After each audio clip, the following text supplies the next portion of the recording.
Welcome to our NPTEL lectures on flexible SC transfer fax devices.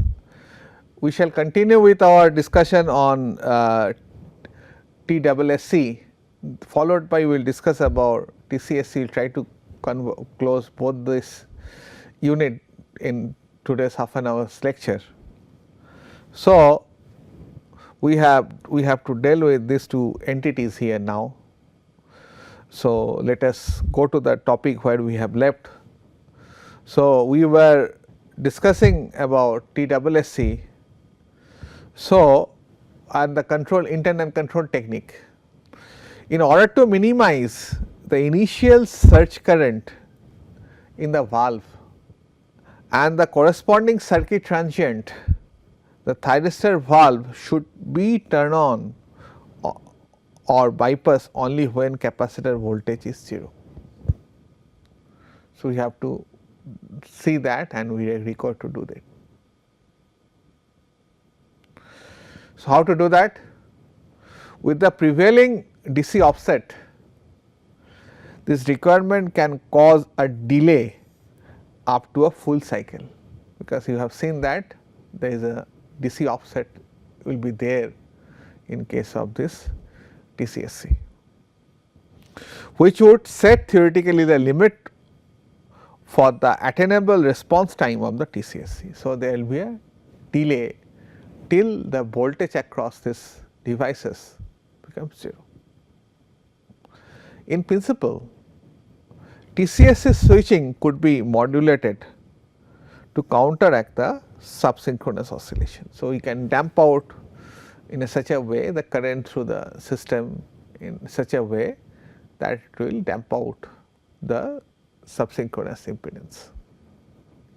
Therefore, pure TCSC scheme could not be used in a critical application where high degree of compensation is required, and the danger of the subsynchronous reactance are present, because you are inserting the capacitor essentially that may lead to reduce the value of the impedance, and if it is insertion is slow, that leads to the subsynchronous impedance, and ultimately you got a delay at least actually one of cycle. So, thus it is not advisable to use only the TCSC as a series compensator. It can be combinations of the GCSC TCSC, it can be combination of the SSSC, which we have discussed, that is a versatile device. With that it can be coupled. So, since it is thyristors, its control has got lot of limitation, but this TCSC could be applied for the power flow control and for damping power oscillation where required speed response is moderate. So, this is the where it can find its application. You see, this is the Vc max, the maximum Vc can be applied, and this is the IV characteristics, and accordingly this value can be changed. This is I max and this is I mean. Within the range you can operate, you can choose any value of the admittance. The basic VI characteristics of the SSC with the 4 series connected compensator module operate to control the compensating voltage has been shown this figure. For this compensation, the mode of reactance of the capacitor bank is chosen as to produce on the average rated compensating voltage, that is this value. Vc max is basically 4 Xc into I mean. So, what happened then? As a result, when I mean is increased towards I max, so losses will increase definitely, the capacitor banks are progressively bypassed by the thyristors valve to to reduce the overall capacitance and in a spike like manner. So, you had for this reason you have this kind of spikes in admittance, thereby maintain the compensation voltage with increase in current limit. Since you are changing the impedance of the line, current limit may touch, and thus also the loss. So, ultimately you will have this kind of thing.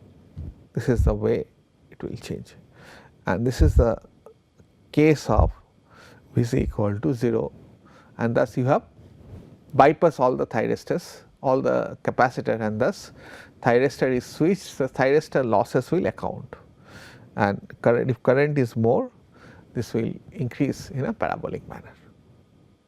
The loss present of the rated valve output versus line current characteristics of the SSC operated in the voltage compensating mode. So, this is there. For 0 voltage injection, all capacitors are bypassed, and for maintaining maximum rated voltage injection, capacitor are progressively bypassed. So, ultimately one after another capacitor can be bypassed. So, let us see that impedance compensation mode. So, this is basically x, this is I and this is V, and this is actually the maximum curve, and ultimately TSSC has to operate in this zone. In this, capacitive impedance is chosen so as to provide maximum series compensation at rated current for Xc equal to Vc max by I max. The loss versus line current characteristics for this compensation mode for the 0 compensating impedance, all capacitor banks are bypassed by the thyristor valve. For maximum compensating impedance, all thyristor valves are off, all capacitors are inserted. So, this is the losses, this is for x equal to 0, we will have maximum losses gradually when it is bypassed. So, switching losses will come down gradually. The maximum rated current and corresponding capacitor voltage are designed value for which the thyristor valve and the capacitor banks are rated to meet the specific application requirement. So, we have to choose properly the DC capacitor voltage and the value of the capacitor. Constraint imposed by the physical device limitations on turn on condition of the thyristors, such as DIDT protections and the surge current magnitude, would necessitate in practice to use a current limiting reactor. For this, it is not only capacitor, there will be a current limiting device that will give you DIDT protection in series with the TCSC valve to handle the bypass operation, because if the capacitor is discharged with the thyristors, high current will flow through the thyristors with high DIDT, that may damage the thyristor.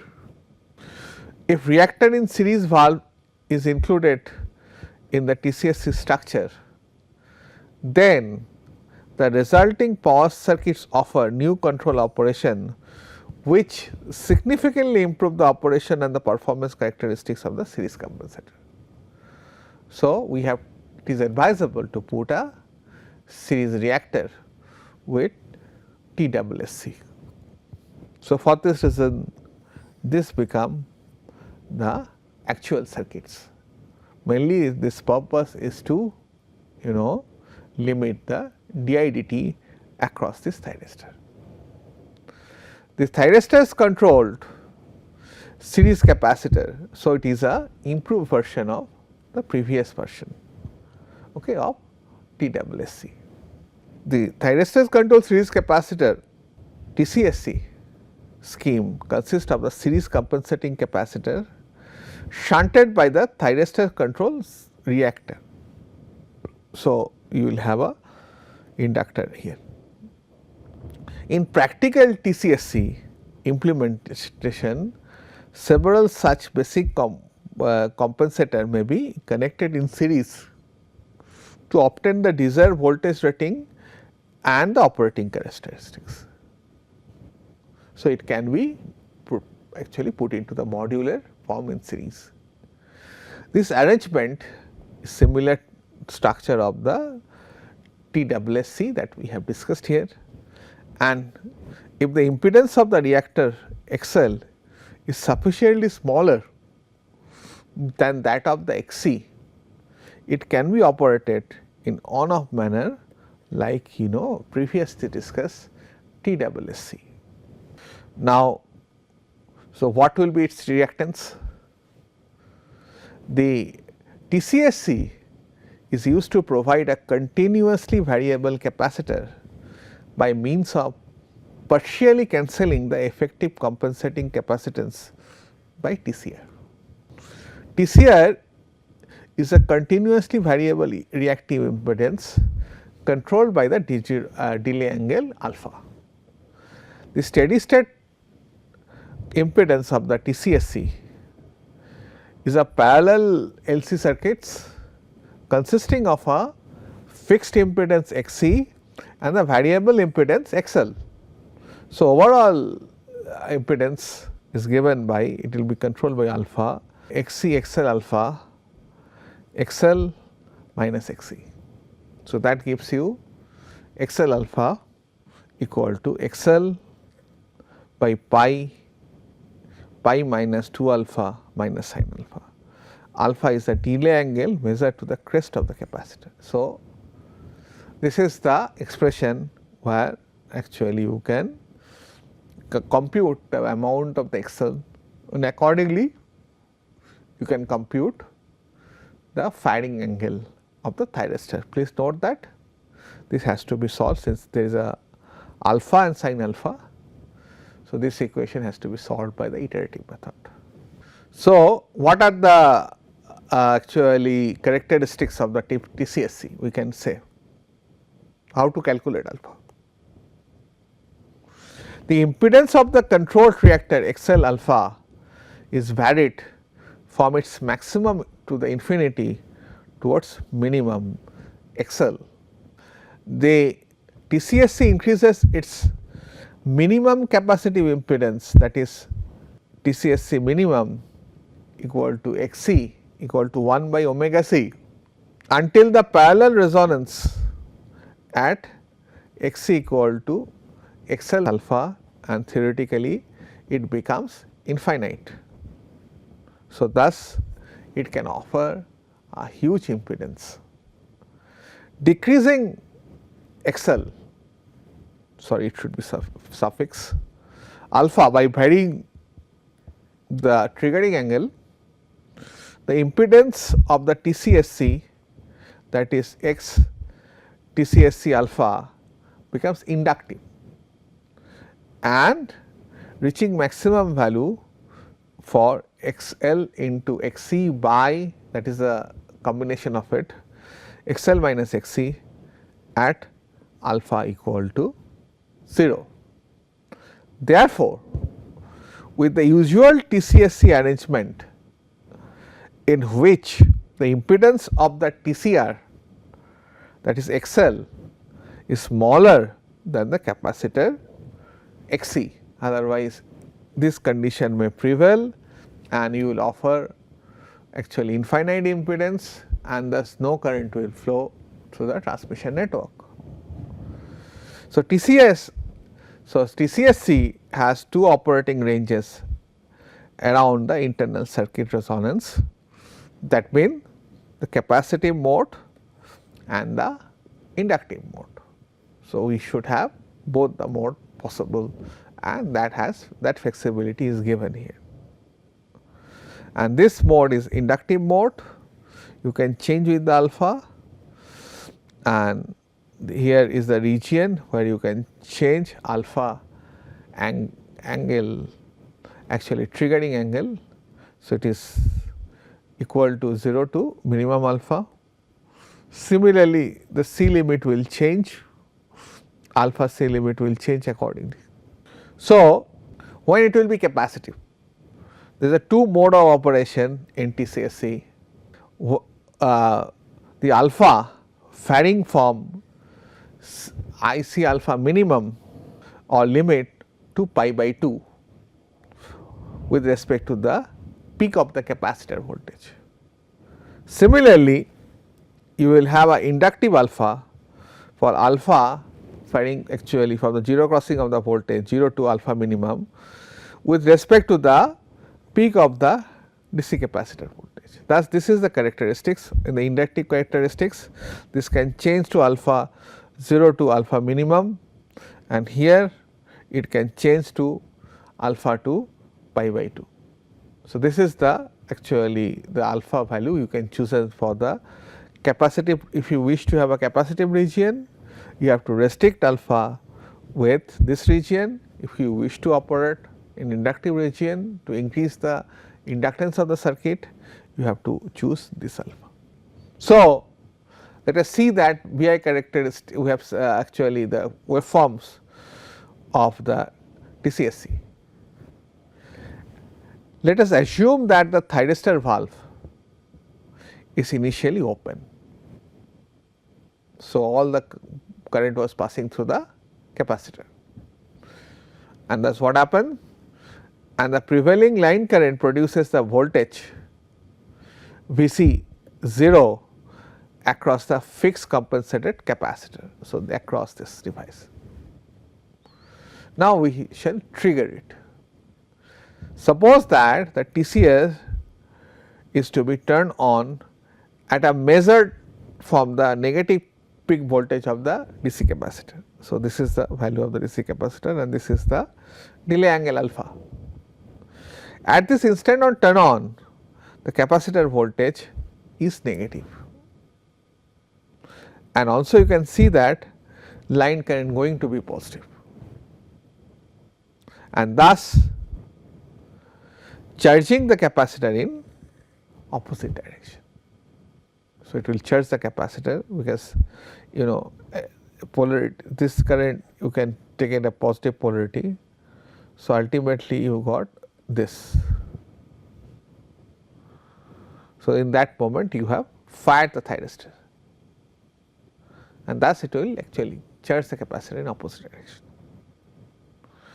During the first half cycle, in a similar subsequent half cycle of the TCR operation.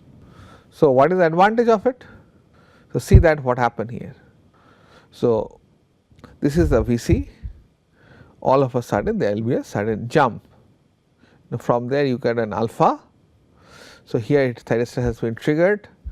So, it will be jumping out to the minus Vc2 by actually some voltage of negative voltage to the same magnitude of the positive voltage.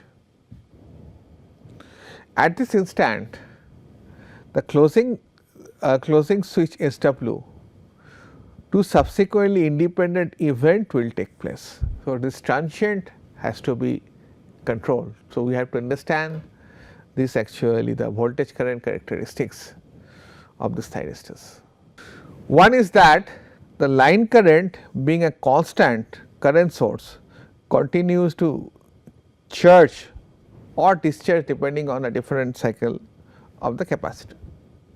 The other is that the charge of the capacitor will be reverse during the resonant half cycle of the LC circuit from the switching or the switch closing. So, it will be jumping out from this point to this point, and thus what happened? The resonant charge reversal produces a DC offset for the positive half cycle and the half cycle of the capacitor voltage. So, you will have a DC component comes into the picture. So, this is the overall characteristic, let us see. So, this is the VCO alpha that would have been here without the triggering. Once you trigger, what happened, actually this is the Vc alpha. So, since it has got a DC offset, it will shift like this, then it from here it will be actually go like this, and you will have this kind of characteristics. Huge DC swing will be there. Let us understand this curve. The subsequent negative half cycle, the DC offset can be observed by the magnitude of same angle alpha. Let us see that. Thus, the voltage waveform symmetrical to the 0 axis can be produced. The relevant current and the voltage waveform of TCSC operation in the capacitive regions is shown. So, this is the alpha and this is the conduction angle sigma. See that, and this is basically this voltage across the switch, and so this is the switch and I alpha. Similarly, for the inductive operation, this is the lower one, upper one is the capacitive operation, where where the overall impedance is inductive, we will see its characteristics and we will see that switching pattern. So, what happened, this is actually Vi and this is actually Vc alpha, and this sinusoidal voltage is Vc 0 and this one is your Vc alpha. So, we will have this kind of pattern, and thus what happened of the switching. So, you will find that till angle triggered alpha, it will follow the same, since it is connected parallel to the DC capacitor, connected to the capacitor. So, it will have follow the same voltage pattern, then it is triggered, ultimately you will find I alpha and the voltage will be 0. Then thereafter what will happen here, since there is no current, you will find current is 0 and you will have the thyristor voltage, Vc switch will be the same as the DC bus voltage, and thereafter again it is been triggered, and thus what happen, you will have a current will flow same as the here. So, accordingly it is a superimposition of the ISW and IL in the same waveform, and this is the zone of operation of the inductive operation of the TCSC. Now, what we can conclude from these graphs? The time duration of the voltage reversal is depending on this actually this ratio XL by XC, but also on the magnitude of the line current. That is XL is smaller than the capacitor XC, then the reversal is almost instantaneous. The periodic voltage reversal produces a square wave across the capacitor that is added to the sine wave produced by the line current.